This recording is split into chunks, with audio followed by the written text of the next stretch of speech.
გაჩერდა ევროკავშირში გაწევრიანებასთან დაკავშირებით მოლაპარაკებები, გაყალბდა არჩევნები, რომელმაც გამოიწვია საერთო სახალხო მღელვარება. ვაპროტესტებთ ამას ზუსტად ქვეყანაში არსებულ ამ მძიმე მდგომარეობას და იმედი გვაქვს, რომ გამოსწორდება და გამოიღებს შედეგს.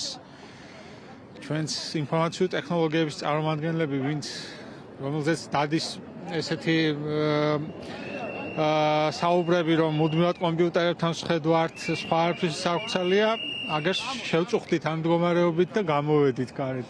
მთავრობას გონია, რომ რაღაც კონკრეტული ერთი სეგმენტის მხრიდან აქვს პროტესტი და რაღაც ვიწრო პოლიტიკურ ინტერესებს უკავშირებენ, მაგრამ ეს ასე არ არის. ბოლო დღეებმაც საჩვენა, რომ სხვადასხვა პროფესიის ხალხი უკვე აპროტესტებს და უკვე აღარ შეუძლია ამ მთავრობის, ასე ვთქვათ, ატანა და ფაქტის სახეზეა უკვე მეორე დღეა ჩვენი სფეროს წარმომადგენლები ვაპროტესტებთ მიმდინარე მოვლენებს, რაც ხდება ქვეყანაში. მინდა ნათელ ქვეყანაში ცხოვრება, სადაც გიხარია, რა ვიცი, ცხოვრება, სადაც გიხარია არსებობა, სადაც გიხარია რომ განვითარდე, სადაც გინდა რომ ახალგაზრდას მეტი შესაძლებლობა გქონდეთ, თავის წარმოაჩინო და ასე შემდეგ.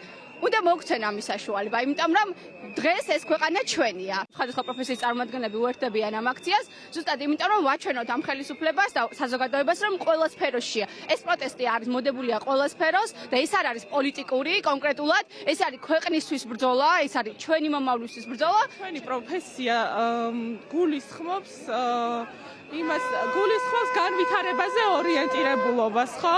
ანუ ჩემთვის პირადად და პროფესიულადაც განვითარება არის ევროკავშირში, ამას ვხედავთ ნაცვლად ყველა და არა, თქვათ, სხვა მხარეს, სადაც არის ქრთამების აღება და მსგავსი არა, როგორ თქვა, ანუ არა კანონიერი მიდგომები. ანუ ეს არის უბრალოდ ჩემთვის ნათელი და ამიტომ ვდგავარ ახლა.